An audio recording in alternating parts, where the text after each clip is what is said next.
Hey everybody, welcome back to the Jersey Comic Krew, your favorite podcast for all things pop culture, comic books, your comic movies, TV shows, all that stuff. And as always, you're here with your host. I'm Chris Heller. And I'm Rob Moran, and I know it's a little weird. You can see us. It's weird. That's because we are on the YouTube. They know what we look like now. I know. Now we're gonna get so much hate mail. I mean, one of us will be. Yeah, this guy. Anyway, and look how beautiful I am. I mean, come on. So what's going on, man? How's your week? My week was good. Yeah. So I went and did a little law school prom dancing action with the fiance. Oh, she had a dance. She had a dance. It's called Barristers. You could dance if you want to. You could leave your friends behind. I left some friends behind. But if your friends don't dance, and if they don't dance, then they ain't no friends of mine. Exactly. S. We're not doing this. You literally just told me before the show we are not doing. Yeah, I just hope you know. I just set you up just so I can do the safety dance. Like I was like, oh, what if we do a karaoke show like down the road? I mean, like, how fun would that be? We'd just sit there, have a couple drinks, and we're singing and talking. A couple drinks? What are those? Whatever. And he's like, no, nobody wants to see you sing. And then No, the they first thing don't. he does is the safety dance. I just want to do the safety dance. Okay. What about you? What have you been up to? A lot. Work, fun stuff. Caught up on comic books, which is always a Good. thing. Watched the Ted Bundy tapes on Netflix. How are they? I heard they're really good. Terrifyingly good. Okay. Creepy as all hell. Very interesting. Definitely watch it. All right. Especially you, because you're a criminal justice guy. Yeah. Heather would like it too. Okay. It's like I like crime. the fact that they let him basically run his own trial and he wasn't a lawyer. Boggles. Like the stuff that people like he just got people to do for him is just nuts for me. But it was really good. Obviously saw Captain Marvel, which we'll talk about. Oh. I may have seen that too. I think you did. I think we both I did. might have a special edition shirt from the Regal Theaters. It was $20, and I also got popcorn. It was worth I it. got popcorn. I love popcorn. So do I. How do you eat your popcorn? This is a big thing for me.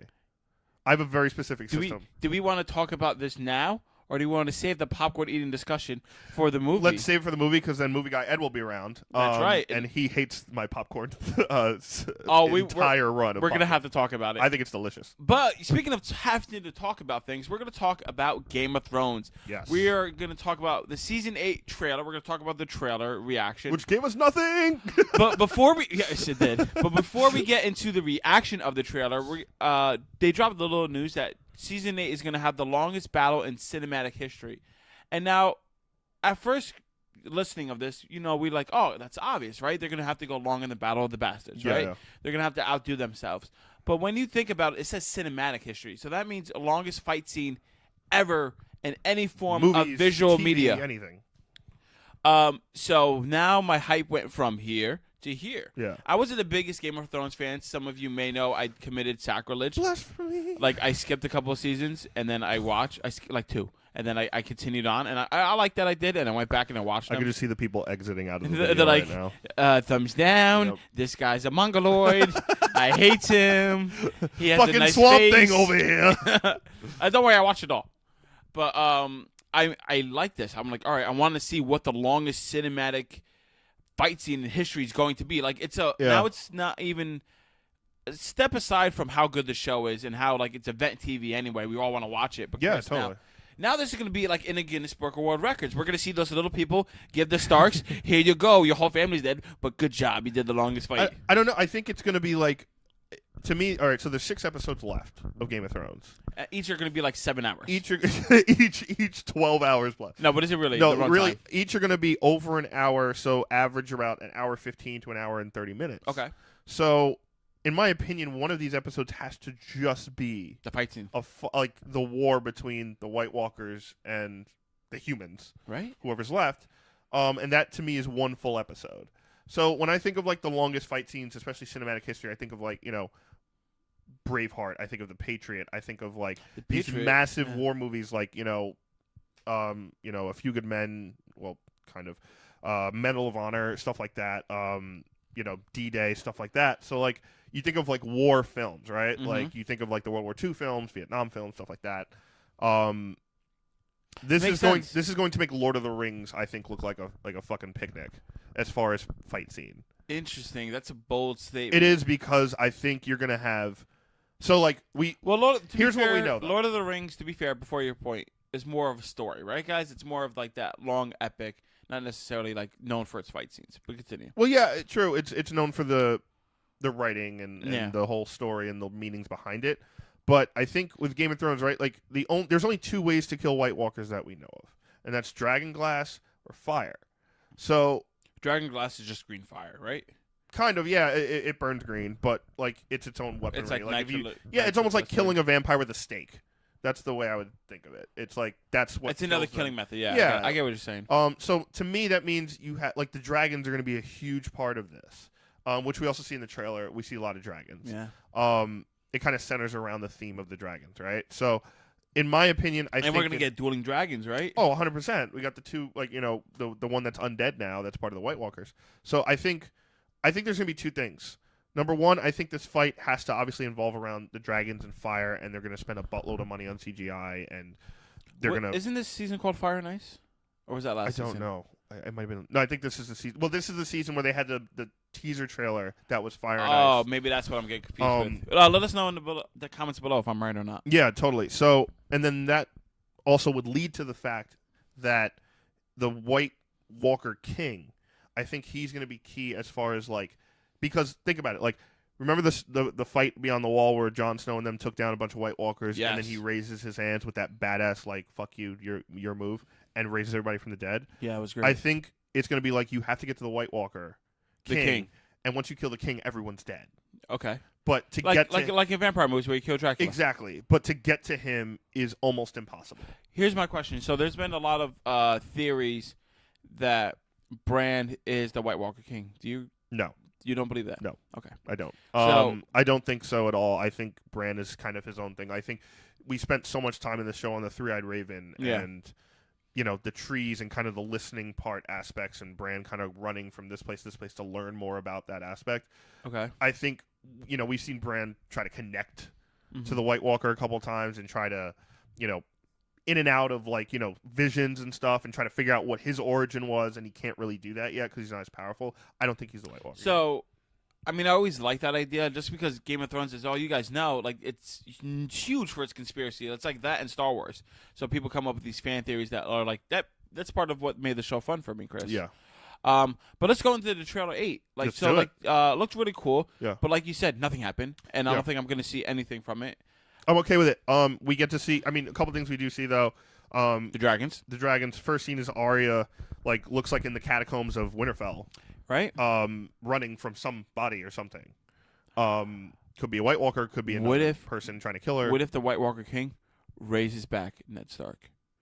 That'd be fucking nuts. Oh my god! How crazy would that be? And then they'd be almost like frozen in fury. They can't do anything. Yeah. Like, what? You? And like he has to fight all of his kids. He raises all the dead that are like in the bottom of Winterfell in the catacombs. That would be so. So it's like the entire Stark family comes back to life. I should have never said that. Now if it doesn't happen, I'm gonna be pissed. Yeah, that's awesome. Fuck, you just ruined that for everybody. I made the show better. You're welcome. That would be fucking awesome. I mean, it could happen. So, we know the season's gonna go nuts, right? They're gonna do stuff never been done, and George R. R. Martin's even said like a lot of it's still like stuff he hasn't written yet, but he's talked to them about, which is great. So yeah, we see Arya running. We see her first reaction to the dragons, Sansa's first reaction to the dragons.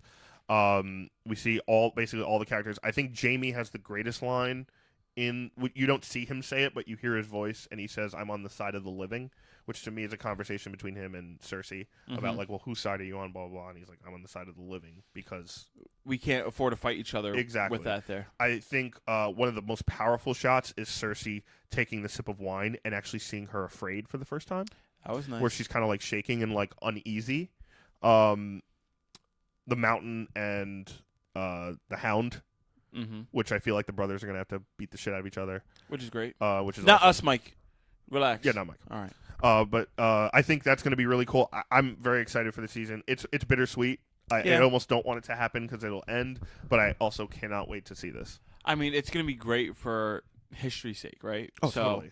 I mean, it's one of the if not the biggest show almost ever. It's one of the biggest shows ever. And everything has an end. So we're talking about the Game of Thrones ending. Also, Arrow. It's going to end with season 8, guys. Yeah. We should just have like a little emotion, like icon of a segue when I do the good ones. When they're bad, we're just gonna like the ignore segue it. falls and burns, falls in the crashes pit, right? and burns. But yeah, Arrow is ending with season 8. many of us are started with the season 1 of Arrow and gotten all the way through. There's been ups and downs, but to hear that the show's finally ending is, again, bittersweet. Yeah. Like, I don't think it needed to end out of mercy killing, like Walking Dead or something else.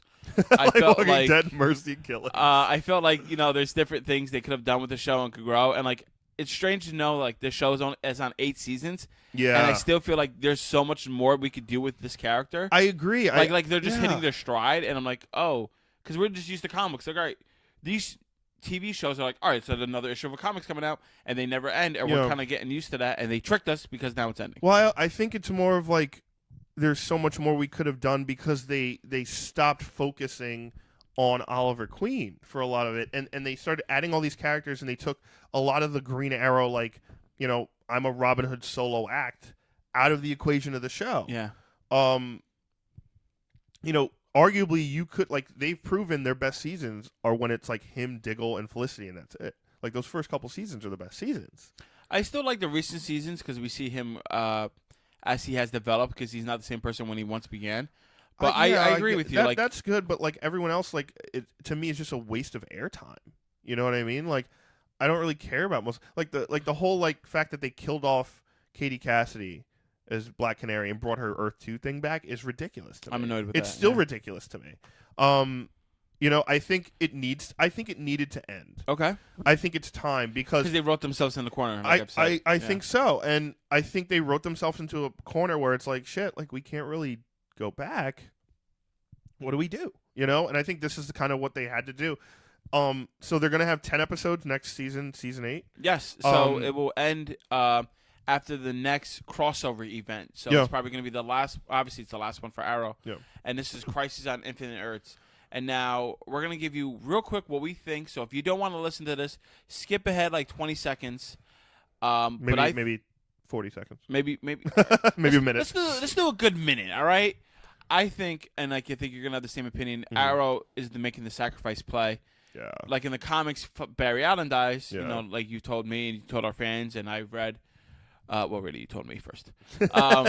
But, like, it makes sense. Like, he's going to take the sacrifice play, and, like, him having that one-on-one meeting with the Monitor maybe alludes to something like that. Maybe they're planning. Totally. He's like, no, I'm going to sacrifice myself for the good of all the people. Yeah. And maybe the other worlds and other versions, Oliver didn't do that, and he was more selfish. And because of all these weird things that, what we may not like, we're talking about, maybe that made him grow to this person who can do this sacrifice play. Yeah. So this might be good. And then there's also rumors out there that Supergirl might be ending because of ratings, and Legends might be ending. So it's going to be a whole new world, right? Yeah, I don't know. It's going to be interesting, but I think the one aspect of it is you have, like, I agree with you 100%.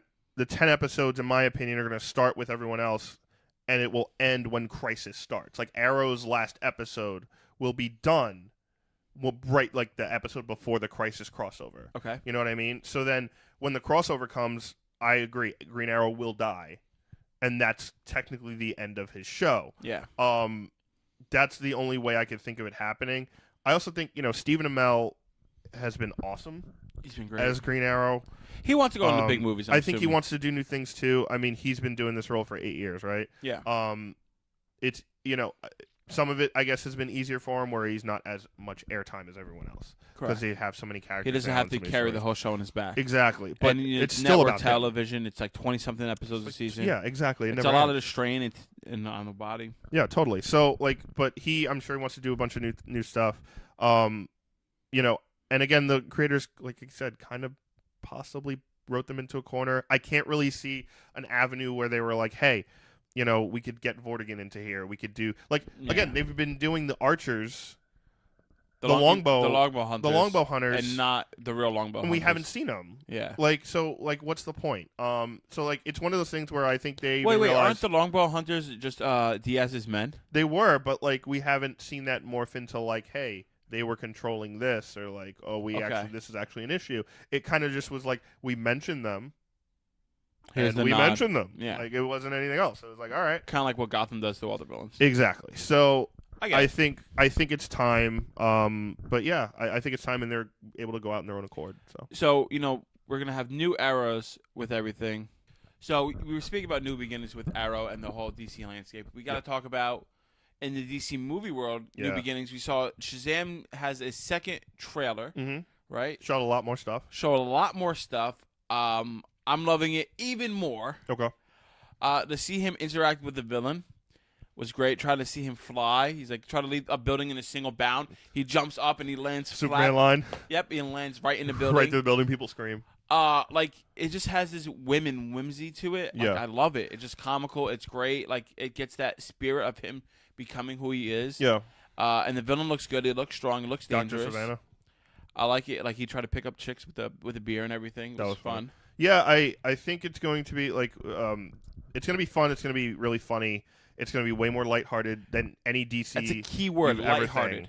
Yeah, it's going to be lighthearted, kind of like, think of it almost like I don't want to say Guardians, but like in that comedy style of like we're kind of feeding off the jokes here. You know what I mean? In the lighthearted aspects of that. Yeah, and like we're feeding off the Ragnarok. jokes even though we're dealing with serious shit. Yeah. I think you're going to have a lot of Zach Levi. I mean, they already saw the pre-screening was already shown. Yes, the early it was. pre-screening. Again, Shazam's like 3 weeks away. Like it's right there. It's like right there. It's like a month away. So you have the pre-screening came out. They said it's so far they very positive as far as funny, witty. They said it's the movie you didn't know you wanted. As far as the character and because Shazam, it's the big red cheese. It's a funny concept to think about in the beginning. I was watching an ad for something on YouTube, and it showed me the old school Shazam TV show. Oh my god! It looked so bad. Of course. And I'm like, all right. They're like, yeah, Billy Batson. I was like, he looked like an elderly teenager. Like he looks like he's elderly. he looks like 20 with like a dark. I was like, who is this guy? Yeah, then he transformed into like this tall, awkward, like white guy, like businessman, and I'm like, a tall, awkward insurance salesman.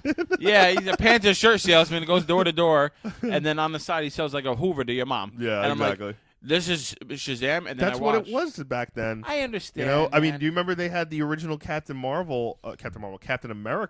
Oh, he looked terrible with the bike helmet. Yeah. Oh my god, I seen the original Thor. Oh, it's awful. Everybody looked bad except Lou Ferrigno. Yeah, Lou Ferrigno was bad. Yeah. But yeah, he that's still how it looked was. weird. I was like, that's the Hulk. He's just Arnold Schwarzenegger in green. In the 70s, that's all they really had. Poor bastards. But yeah, how did they make Star Wars? Star Wars invented a lot of the special effects that we use today. Yeah. So Star Wars was the innovator of that stuff. But yeah, back then it was like for TV. TV and movie were two different worlds. Like nothing crossed over. Very true. Technology, nothing. But yeah, so Shazam looks interesting. Looks very funny. Looks lighthearted. I'm definitely going to go see it. Rob's definitely going to I'm definitely see it. We recommend you go see it. You can let us know in the comments below if you want to see it and why or why not. And we'll definitely be sure to review that movie too. Of course. But for you, I know you were a little bit more hesitant than I was because you're cold-hearted and I'm whimsical. I'm not. I just like good shit. But like last we saw the first trailer. Like, yeah, I liked it, but like you felt like it still needed a little bit more. Yep. Did this trailer give you that little bit more that you needed? Yeah, I would say that's a good question. I would definitely say I liked seeing a little more of the serious aspects of it. Okay. Because again, like you can only get so far with like, they're getting beer, that's funny. He's hitting on women as an adult. He's trying to pretend he's an adult. Like, when does the shit hit the fan for him? You know what I mean? Like, you have to go through the motions of the movie and your 3-act play. Mm-hmm. So you have to have like the beginning of like, hey, this is fun and great, and I could do this. Holy shit, I'm really fast. Holy shit, I'm super strong. And then you have to get to the point of like Dr. Savannah being like, oh, you have the power? How the hell do I not have the power? And they give it to some freaking kid. Yeah. I'm pissed, and I'm going to destroy everything you love, including your new adoptive family who you love now. Might be something with the family. Stay tuned. 100%. So, and Act 3 has to be obviously the resolution and the growth. Yeah. And that's something I don't think we saw in Aquaman. I don't think we saw the growth No. as far, besides obviously the obvious of him becoming king.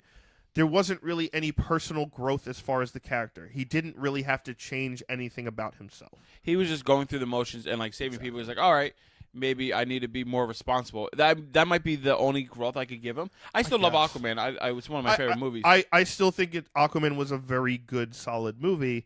And I'll be buying the movie to own. But I still think that process of the hero's growth and what has to happen to become the hero that like we all know and love. Okay. Because at the beginning he's not Aquaman, obviously. He's just Arthur Curry. I mean, he kind of was. He was like the he Aquaman. had the powers, but he didn't have the responsibility and all that He stuff. wasn't king. Which the growth was very minimal of that. So I think if Shazam can hit those home runs with the comedy, can hit those home runs with lighthearted, fun DC that we haven't seen yet, Do you think, as well as the storylines, I think we'll have a good, solid movie on our hands. I'm in the camp that this movie is going to be. I mean, I think I had more fun with Aquaman. I'm probably going to have more fun with Aquaman, but I think this is going to be the better overall movie that DC has put out. Period. Okay. Because of the tone, because it's just lighter. because of the tone. I mean, look how Marvel does with tone, and it doesn't have to take itself too seriously. Yeah. And I think the plot, like what we know of, what me and you know of, especially, I think this has a big potential to be the new face of. I don't want to say new face of DC because it's kind of hard to replace the three, but like he's going to be in contention. Well, they're not focusing on the three right now. No, you know what I mean. Like, the Batman isn't out for another 2 years. We don't know what's happening with Superman, and Wonder Woman's coming out eventually. Wonder Woman's got delayed again. So, yeah. I mean, right now it's Aquaman is clearly DC's high boy right now. They're already making the Trench spinoff, which we talked about a couple weeks ago. They're going to make Aquaman 2, which we've already kind of heard the rumblings of. They haven't signed James Wan yet for some reason. Hopefully that happens soon. They're making a Mara TV show. Are they? No, I was about to say. I was like, oh shit, I didn't hear that news. I just wanted to see. I was like, DC Universe doing a mirror show? I just wanted you to be like, and they're doing that. Like Amber Heard, I'll watch her all day. I'm sure I could see a spinoff for her. I can see that. Mira has a couple great comic book storylines that are just about her, and she was Queen of Atlantis for a while, so I could totally see that happening. So speaking of strong women in movies, we have a Scarlet Witch. Yeah, no, I was waiting for the segue. Not Scarlet Witch. We have Scarlett Johansson, a.k.a. Black Widow's getting a movie. It's not going to be rated R. It's going to be PG-13. Which I think is good. It's fine. It's in the only universe. You can still go really dark with PG-13. Yeah. But we're going to have Emma Watson is going to be played for a big role. Possibly. Yeah. It's a rumor now. It's probably going to be a sure thing in a couple days, but Emma Watson Hermione is Granger being on a short list. It's Leviosa, not Leviosa. Wingardium Leviosa. But so Emma Watson's on a short list of people they want as either, I guess, the antagonist of the movie or opposite ScarJo as far as like part of the program that she knows. Yeah, supporting character. I don't want her as I don't know if I want her as a villain. I don't think Emma Watson would be a great villain personally. I don't think she has the capabilities, if that makes sense. I think she's a great actor, but like to be opposite Scarlett Johansson as a villain, I think we need somebody known to be more sinister. Like I think she's just too nice. Yeah, that might be it too. Emma Watson is just really nice. It might be it. I think as far as they're probably saying, Rob, you love Beauty and the Beast. That's spelled to you. You don't want her to be corrupted. And Hermione, yes, you're right. Yeah, no, she's. I mean, but again, like she has that right to also be like, hey, I don't want to be typecast into those type of roles. I want to diversify my acting chops. We see Daniel Radcliffe is taking pretty much anything. He's doing like a new spin-off TV show on TBS with like God and stuff. Yeah, with Steve Buscemi. Yeah, that looks funny. Yeah. But yeah, no, we'll see. She's on a short list with a couple other actresses. We'll see if she gets casted for a Black Widow movie. We talk about casting. We have to talk about a potential casting for James. No, I was going to say James Wan. Sorry, James Gunn's Suicide Squad 2, but it's not going to be called Suicide Squad 2. As far as we know, I mean, nothing's official. It's going to be called The Suicide Squad. So it's going to be a soft reboot into that franchise. They terribly need. Yes. So we know that Will Smith is gone, right? Yes. What they reported was scheduling conflicts with other movies. I could see it being scheduling conflicts because the dude works. True. But also, I think Will Smith is also on the fence of like, hey, we did it. Let's kind of end it here. So there's also been rumors circulating who they're going to get to replace Deadshot, either as a character or the person. Looks like they're leaning towards Idris Elba being Deadshot. So soft reboot, it's going to be him, and I'm fine with that. I think that's awesome. Idris Elba is the fucking dude. But Idris Elba, we also run into that very similar situation. Like, he's a great character. He's big. Yeah. It's going to be hard for him to get lost in that role. I don't think so. You don't think so? I think it's way harder for Will Smith, not an Idris Elba. Oh, I agree. Yeah. I agree with you on that. I think Idris Elba doesn't have that. I don't think Idris Elba has a persona that everyone just knows about him. Maybe it's for me because I'm just very familiar with his work. It could be. Well, like, I think Will Smith clearly has the Will Smith persona of like 100%. This is Will Smith. This is his personality. People can imitate his voice. I think Idris Elba does not have that. We just know Idris Elba as a badass, sexy British man. What if we had Ray Romano as that shot? Deborah. Ray Romano. Hi. Bang, bang. What? I'm here to murder you. I don't know. They paid me. No. Give me back my gun. No. All right. I can't do it as well as you. You're making me feel insecure. We're stopping Well, this. I do voices. That's why. All right. But there's also been reportedly to have new cast of characters. So we're going to go over them and who they are and why you should care. So and why you should give a fuck. Yeah. I mean, that's really why you're here, right? Like, why do I care about Suicide Squad 2? All right. So we're going to have King Shark. Dude. So King Shark, if you guys watched The Flash, you know it's a watched big... The Flash last week. Yeah. Oh, yeah. That was so good. Him fighting Gorilla Grodd. That was a great episode. Cool. And then he transformed back. Oh, it was awesome. And there was like a weird bestiality thing going on. Like the woman loves she went her. to touch him and he was like, ah! Rah! Like, whoa, control yourself, buddy. But King Shark is a giant man shark. Like that's what she sounded like. Control yourself, buddy. Control yourself, buddy. Ooh, no. Whoa. You better wrap that flipper. That's the worst acting ever. Nobody said I was good at acting. No, I like it better. It's funny. Oh, okay. If I go into acting, I'm going to be like Seth Rogen. I'm just going to do funny shit. Now I want that to be the real. Ooh, buddy. Cool yourself down. Stop it right now, buddy. Stop it, King Shark. So King Shark is a giant man shark. Walks on two legs. Yep. Obviously swims very fast. He's essentially going to replace the role of Killer Croc, right? He's going to be that big behemoth. And they're not going to make the same mistake. At least I can't see that. They're going to make the same mistake as making him a small guy. No, they can't do that. Also, in the comics, fun fact, they've had a couple iterations of him. The most common theme is he looks like a great white. But Yeah. they've also had him look like a hammerhead shark, too. I've seen that. Where he's got the eyes on the side, like he's got the hammerhead shark head, which I also think is fucking cool. So if you wanted to differentiate it from the TV show, They could do that They could easily. go hammerhead. I mean, nitpicky, but they could go hammerhead route and make it completely different. From I'd the rather show. just do the King Shark just because, I mean, the great white The great shark. white? It's most iconable sharks. People know it. Well, people know what hammerheads are. I mean, it's I mean, kinda yeah, easy. but It's like a giraffe. like with here's eyes. a hammerhead shark. Here's like the great white. Yeah, great white in popularity, but It's like the blue whale. It's like the killer whale. You know what I mean? I guess. No, you're a marine biologist now. You don't know what I do on the weekdays. Hey kids, this is a blue whale. This is a killer whale. This is like crawfish, and this is shrimp. This is You a know, crawdad. everything has it. Here's like flounder. Here's salmon. Everybody has a I hierarchy. do like salmon. Who doesn't? Tasty. You know the pink is not real. I know it's artificial. Yeah.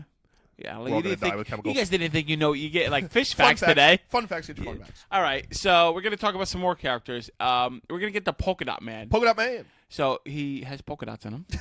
Well, they're also like dimensional and like it's yeah. like trip Can you holes can and you shit. can you explain polka dot man? Because I'm not. He's familiar in like with a this character. unitard. It's I'm a excited weird, already. Okay. Well, yeah, it's because these characters, if it wasn't James Gunn, I wouldn't be as excited. Okay. But because James Gunn could go into that deep cut weirdness, I think it'll be good. So like, polka dot man. Polka what Dot does he Man do? has like a unitard with polka dots, and he can make holes and like dimensions and pull stuff out of them and stuff like that. Oh, so it's like you could throw down a circle. It's kind of like Portal. You could jump through it and come it's behind like and hit Portal. him. Exactly. Yeah. And he go throw it in and grab like a gun from somewhere. Yep. And he could like. That's cool. You Yep. could do a lot of fun things. They with could do that. some crazy stuff with that. He could scratch his back. He could just put a portal down, whoop, and he could scratch his own Oh back. yeah, How that great was a spot. Oh god. I thought we're gonna get the Peacemaker, Yes. and it's rumored that Dave Bautista might be the Peacemaker. And if you guys have been following the show, or at least know somewhat of the drama, Dave Bautista is not happy with Marvel firing James Gunn. Yep.